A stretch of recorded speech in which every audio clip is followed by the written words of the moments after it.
যেখানে একটু আগেও ছিল ক্লাসের কোলাহল, সেখানেই তৈরি হলো শত শত আর্তচিৎকার। বাংলাদেশ বিমান বাহিনীর F7 মডেলের বিমানটি দুপুর 1:06 উড্ডয়ন করে। 12 মিনিট পর ঠিক 1:18 বিমানটি বিধ্বস্ত হয়। বিমান চালাচ্ছিলেন ফ্লাইট লেফটেন্যান্ট তৌকির। এটি তার সোলো ফ্লাইট ট্রেনিং এর অংশ ছিল। এই ধাপে এসে একজন প্রশিক্ষণরত বৈমানিক প্রথমবারের মতো একা কোনো প্রশিক্ষক ছাড়াই নিজে একটি বিমান ওড়ায়। ফ্লাইটের দৈর্ঘ্য ছিল সাধারণত 20 থেকে 30 মিনিটের, কিন্তু কে জানতো মাত্র 12 মিনিটেই সবকিছু শেষ হয়ে যাবে। তাছাড়া এই ট্রেনিং এর আগে পাইলটের মনোবল, দক্ষতা, জরুরি অবস্থা সামলানোর কৌশল সহ নানান বিষয় বারবার পরীক্ষা করে দেখা হয়। সবকিছু ঠিক থাকলে তখন তাকে একাই একটি বিমান নিয়ে ওড়ার সুযোগ দেওয়া হয়। তৌকির সবকিছুর যোগ্য ছিল। তিনি বিমান নিয়ে কুর্মিটোলা পুরান এয়ারফোর্স বেস থেকে টেক অফ করেন। এরপর উত্তরা, দিয়াবাড়ি, বাড্ডা, হাতিরঝিল ও রামপুরার ওপর উঠতে থাকেন। তবে কয়েক মিনিটের মধ্যে কিছু সমস্যা দেখা যায়। সঙ্গে সঙ্গে তৌকির কন্ট্রোল রুমে রিপোর্ট করে জানায় যে তার বিমান আকাশে ভাসছে না, মনে হচ্ছে বিমান নিচের দিকে পড়ে যাচ্ছে। কন্ট্রোল রুম থেকে তাকে জানানো হয় তিনি যেন ইজেক্ট করেন তথা বের হয়ে আসেন। বিমান যখন নিয়ন্ত্রণের বাইরে চলে যায় তখন পাইলট নিজেকে বিমানের বাইরে বের করে আনেন প্যারাশুট সহ।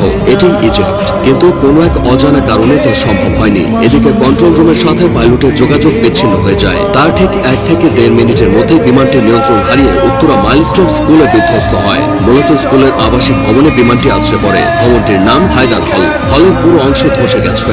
বিমানের বড় অংশটা ক্যাম্পাসের মাঝের ফাঁকা অংশে পড়েছিল। বিমানটি একটু পরে আছড়ে পড়লে হয়তো হতাহতের পরিমাণটা কিছুটা কমতো, কারণ ক্লাস শেষের ঠিক পরের সময় বিমানটি আছড়ে পড়েছে। বহু ছেলে মেয়ে ক্লাস শেষে বের হয়ে চলে যেত। যে ভবনে বিমান বাহিনীর প্রশিক্ষণ বিমানটি বিধ্বস্ত হয়েছে সেটি দোতলা ছিল। ক্যান্টিনের পাশেই ওই ভবনটি। ওই ভবনে 2টি তলা মিলিয়ে মোট 16টি ক্লাসরুম আছে আর 4টি শিক্ষকদের রুম। প্রাথমিকের 1ম থেকে 5ম শ্রেণীর ক্লাস হতো এই ভবনে। 3য় ও 4র্থ শ্রেণীর শ্রেণীকক্ষের সামনেই বিমানটি বিধ্বস্ত হয়েছে। তখন ক্লাস চলছিল। কিছুক্ষণের মধ্যেই ক্লাস শেষ হতো। ঠিক সেই সময় কলেজের প্রজেক্ট 7 নম্বর ভবনে বিমানটি ধাক্কা লেগে জ্বালানি লিকেজ হয়। পরে প্রজেক্ট 2 ভবনের সামনে আছড়ে পড়ে। বেলা 1টার দিকে স্কুল ছুটি হয়ে যায়। তবে তখনও কিছু শিক্ষার্থী সেখানে অবস্থান করছিল।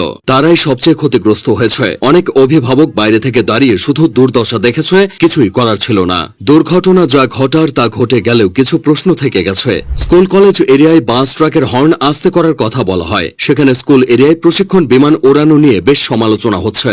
উন্নত দেশগুলোতে বিমান বাহিনীর প্রশিক্ষণ বিমানগুলো জনমানবহীন এলাকায় এনে ওড়ানো হয়, এই যেমন ফাঁকা মাঠ, নদীর পার বা বিধ্বস্ত কোনো জায়গায়। কারণ একটাই, কোনো অনাকাঙ্ক্ষিত ঘটনা ঘটলে যেন ক্ষয়ক্ষতি এড়ানো যায়। এদিকে ঢাকার মতো জনবহুল শহরে বিমান বিধ্বস্তের এই ঘটনা ক্ষয়ক্ষতির পরিমাণ বাড়িয়ে দিয়েছে। তাছাড়া যে বিমানটি নিয়ে তৌকির বের হয়েছিল সেটি বহু বছরের পুরানো বিমান বলে অনেকে দাবি করছে। এই বিমান এতটাই ঝুঁকিপূর্ণ যে দুনিয়া জুড়ে এটি উড়ন্ত কফিন নামে পরিচিত।